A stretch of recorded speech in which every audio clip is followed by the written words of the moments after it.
Bah, Mo, qu'est-ce que tu fais? Bah, je m'occupe du linge. Ouais, mais on a une deuxième vidéo à tourner. Ah oui, oui, attends, je le fais vite.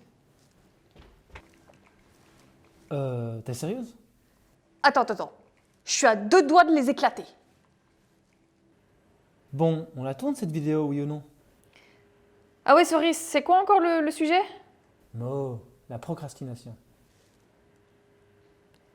Encore un dernier message et après je te jure on s'y met.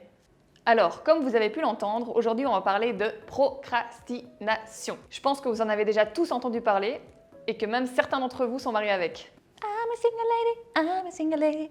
Petite anecdote personnelle, j'ai publié ma première vidéo sur la sortie de zone de confort il y a déjà presque 6 mois. 6 mois?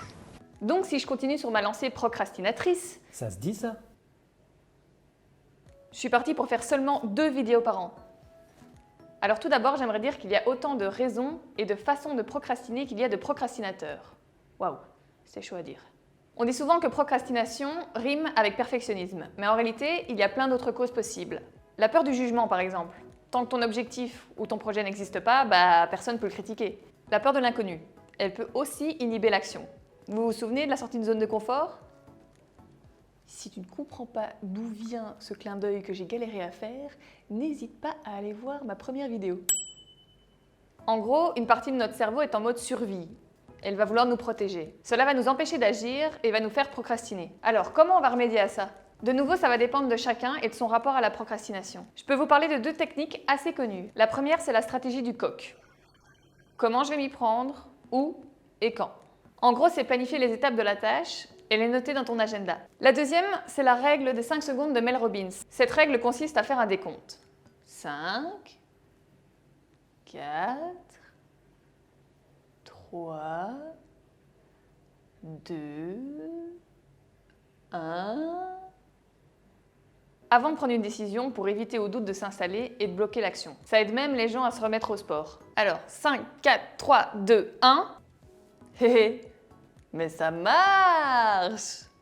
Mais ça marche que pour les procrastinateurs légers. Pour les personnes qui ont juré fidélité à la procrastination, c'est un peu plus compliqué que ça. J'ai lu dans un article que la procrastination est le symptôme d'une relation compliquée, voire douloureuse, à la tâche à accomplir. Souvent, cette relation a quelque chose à voir avec une estime de soi suffisamment fragile pour justifier un comportement aussi auto-invalidant, ni plus ni moins. Et l'ampleur de nos procrastinations est directement proportionnelle à la perception négative de la tâche. Donc l'idée serait d'abord d'accepter la procrastination et de la voir plutôt comme un indicateur de quelque chose de plus profond.